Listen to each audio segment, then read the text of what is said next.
Fidèle comme toi, Seigneur, pour beauté infinie valeur. Et si rien ne peut me satisfaire, Jésus, ton amour me désaltère. Ta présence, c'est le ciel pour moi.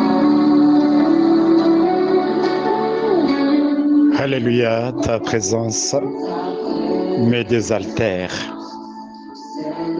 Bien-aimés frères et sœurs en Jésus-Christ, Shalom.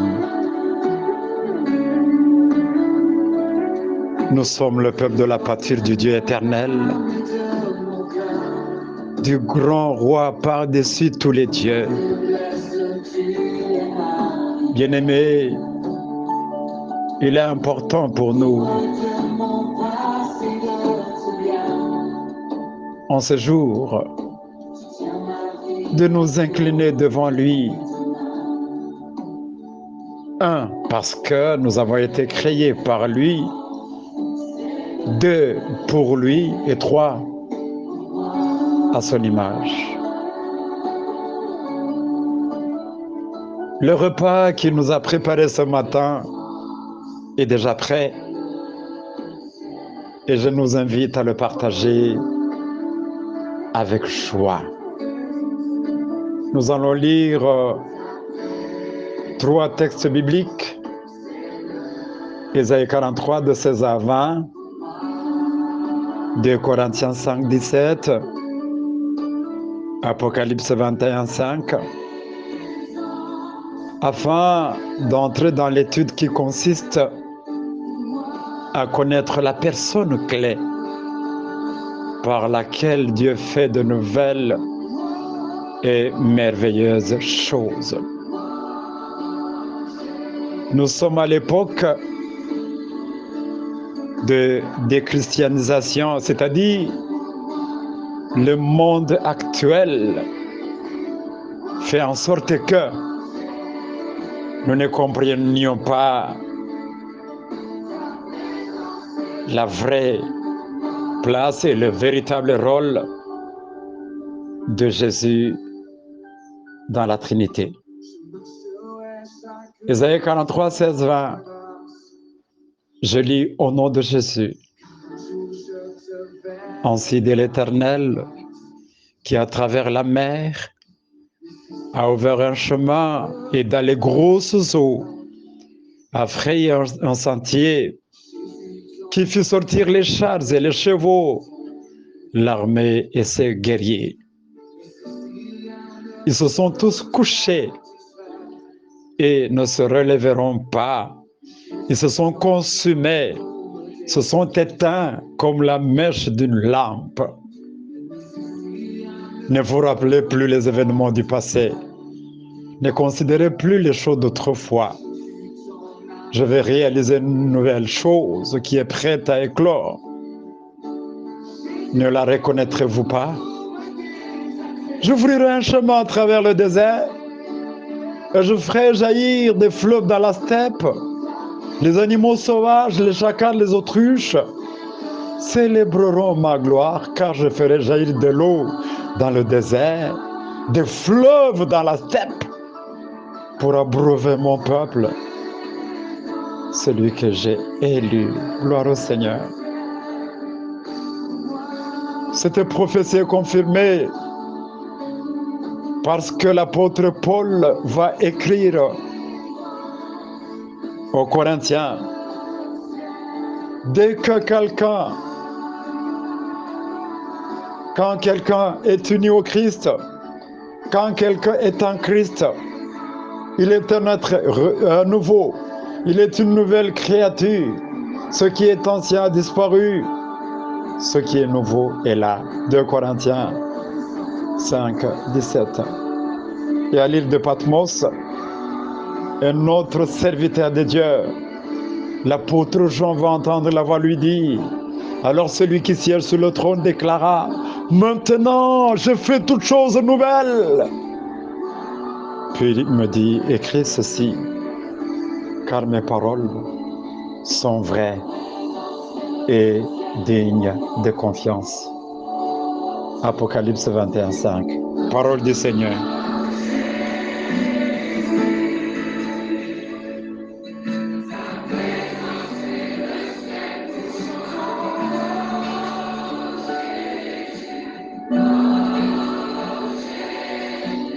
Alléluia. Bien-aimés, ce Dieu qui nous a créés à son image et selon sa ressemblance, franchement, c'est un Dieu bon, puissant, très puissant, redoutable et grand. D'après ce que nous venons de lire ici, il fait de nouvelles choses. Il est en train d'insister et de dire à chacun de ne plus se rappeler des événements du passé, de ne plus se regarder en utilisant le rétroviseur, de ne plus considérer les choses d'autrefois. Il est prêt à réaliser une nouvelle chose. La chose est prête à éclore, est prête à être visible. Alléluia. Il fait de nouvelles choses, non pas par des soi-disant prophètes, éparpillés ici et là dans tous les coins de notre cité, mais encore par l'argent, par le diplôme, par nos oncles. Non, toutes ces nouvelles choses nous sont transmises au travers de son Fils Jésus-Christ. Alléluia. Il est le Dieu du surnaturel. Je veux dire, le Dieu de la créativité, de nouvelles choses au-delà de notre imagination. Bien-aimé, sa créativité n'a pas de limite. C'est un Dieu qui accomplit de nouvelles choses au temps fixé, où il veut, comme il veut et à qui il veut. Il n'est pas limité par quoi que ce soit. Bien-aimé, il est le Dieu de surprise. Même ce matin, il peut encore te surprendre selon sa souveraineté. Alléluia. Mon frère, ma soeur,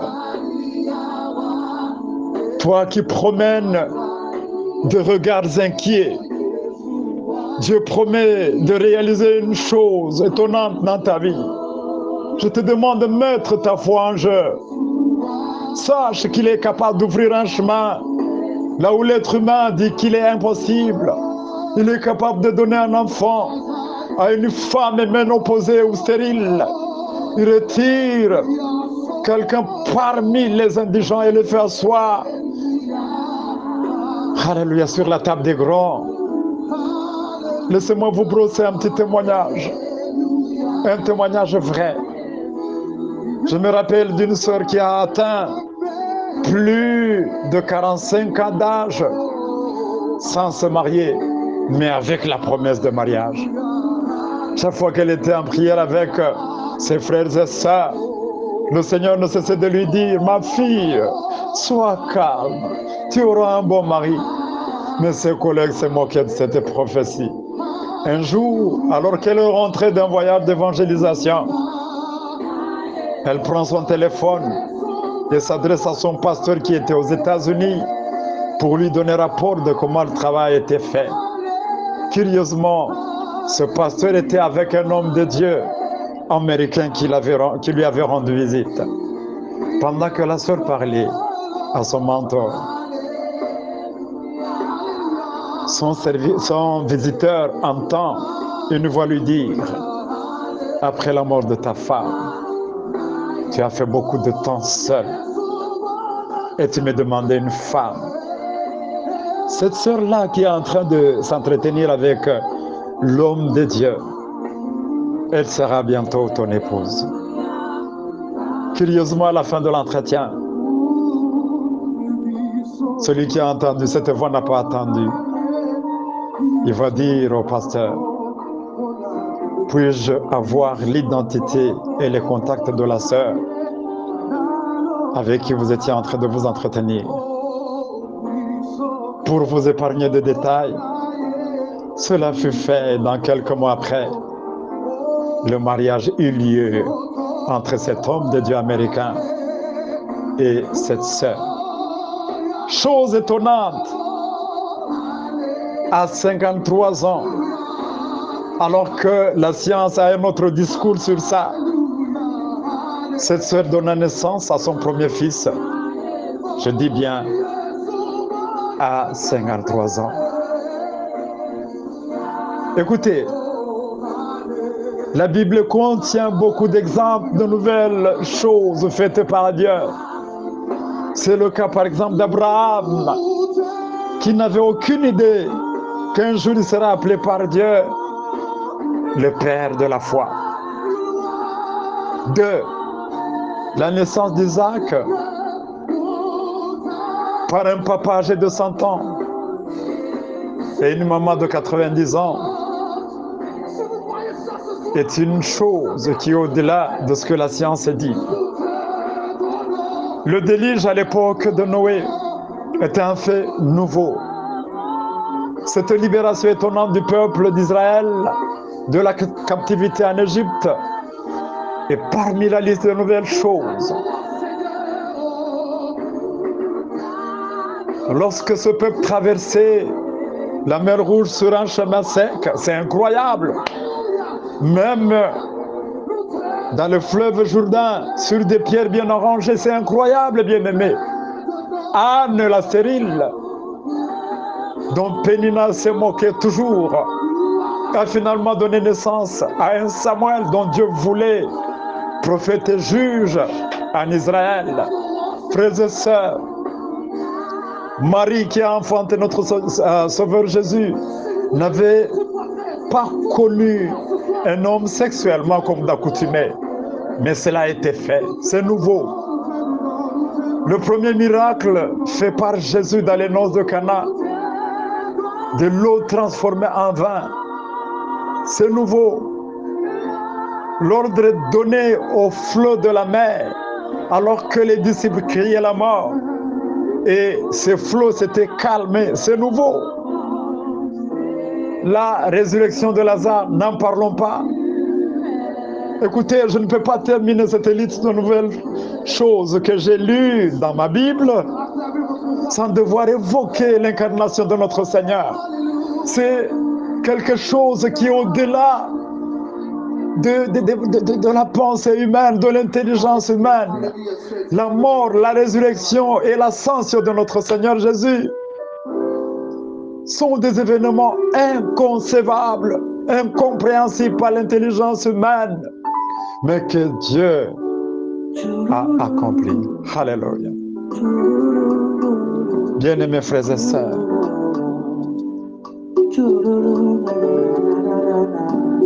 pendant que je méditais sur cet enseignement, l'Esprit m'a montré l'Église actuelle à l'image d'un vieux garage dans lequel sont garés plusieurs véhicules et dont les serviteurs de Dieu, pasteurs, prophètes, apôtres, je ne sais pas quoi, font tout pour arranger ces véhicules. Mais en vain, leurs moteurs sont en panne.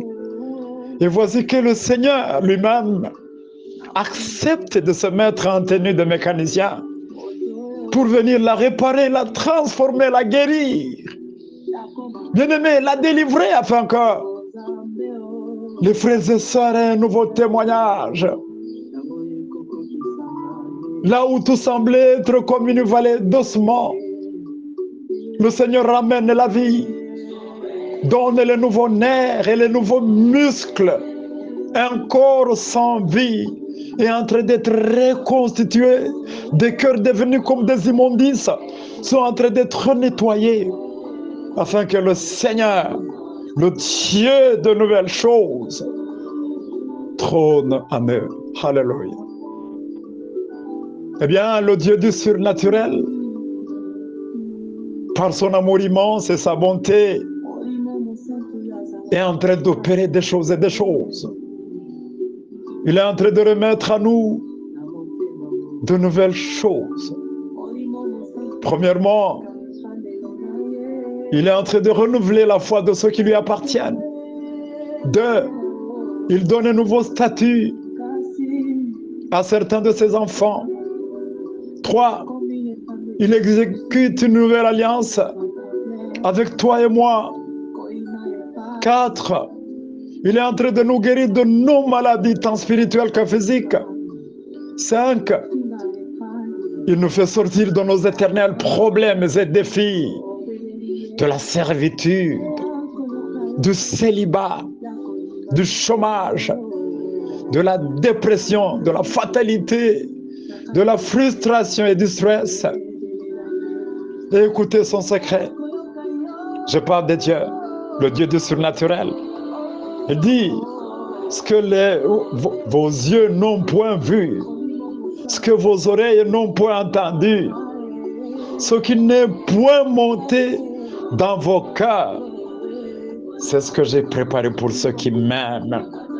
1 Corinthiens 2:9. Gloire à Dieu, frères et sœurs. Ce que nous devons retenir dans cette leçon, Dieu n'a pas un autre instrument, un autre moyen de transfert de nouvelles choses à son peuple. Il n'y a que son Fils Jésus-Christ. Alléluia. Marc a compris cette réalité en écrivant, voici les signes qui accompagneront ceux qui auront cru en mon nom. Voilà la clé. En mon nom. Ils chasseront les démons, ils parleront de nouvelles langues, ainsi de suite. Le nom de Jésus, bien-aimés frères et sœurs, est en quelque sorte une banque de transfert de nouvelles choses. Le nom de Jésus, c'est ça que le livre d'Apocalypse appelle la clé de David. Et c'est ce que Paul est en train de dire aux chrétiens de Corinthe. En Christ, toutes choses sont devenues nouvelles. Oubliez l'autrefois. Oubliez vos choses du passé. Dieu vient renouveler, vient donner de nouvelles choses. Le Dieu de la nouveauté. Ici, Christ joue le rôle d'échanger toutes nos anciennes choses afin de nous en donner de nouvelles. Et Joël 2:25 qui nous rappelle que le Seigneur déclare qu'il vient nous dédommager tout ce qui a été dévoré par les chenilles, par les sauterelles, par les hanitons, les criquets, cette grande armée d'insectes. Tout ce qui nous a été dévoré par ces insectes, Dieu est en train de nous les restituer. Alléluia, alléluia. Frères et sœurs, rendons gloire à Dieu. Car une nouvelle chose est advenue. Tout ce qui est ancien est passé. Ta maladie est passée. Ton cancer est passé. Ton stress est passé. Tes problèmes qui ne sont pas venus par la volonté de Dieu en toi sont passés. Reçois par la foi et au nom de Jésus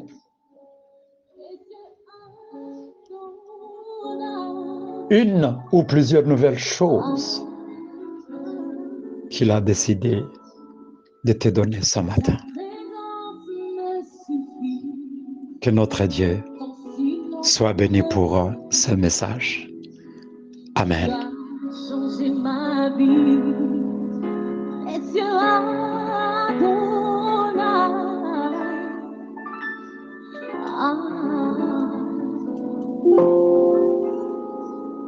ce chemin si toi, tu me montres la voie, tu me fais entendre ta voix, précieux Adonai.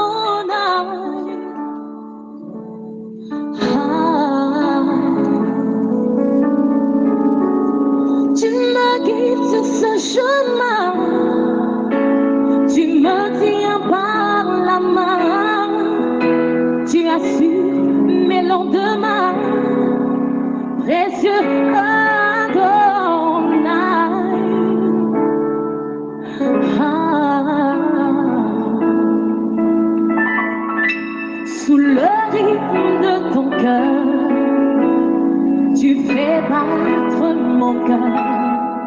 Tu as conquis mon cœur, précieux Adonai, oh, Adonai, mon Seigneur, Adonai, tu m'as conquis, Adonai, tu me séduis. Adonai, toi et moi,